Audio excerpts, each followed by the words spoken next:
Boeing ড্রিমলাইনারে আপনার যদি একটা ইঞ্জিনও বন্ধ হয়ে যায় আর একটা ইঞ্জিন অনেক শক্তিশালী হয় সেটা উপরে নিয়ে যাওয়ার জন্য ফুল লোড।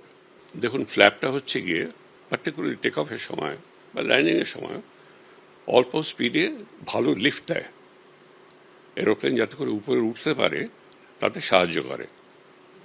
এবং এই ফ্ল্যাপ যদি সিলেক্ট না করা হয় তাহলে কিন্তু আপনার ওই স্পিডের সাথে ওই লো স্পিডে প্লেন উপরে উঠতে পারবে না। মনে এই ক্ষেত্রে ফ্ল্যাপস ঠিকঠাক পজিশনেই ছিল, কিন্তু উপরে উঠে কোপাইলট বলল positive rate immediately after take off. তো কোপাইলট তখন আন্ডারক্যারেজ না করে ও হয়তো ফ্ল্যাপসটাকে তুলে দিয়েছে, ফ্ল্যাপস আপ। ওই ড্র্যাগটা তখন এরোপ্লেনকে একদম মানে পারফরমেন্সটা খারাপ হয়ে যায়।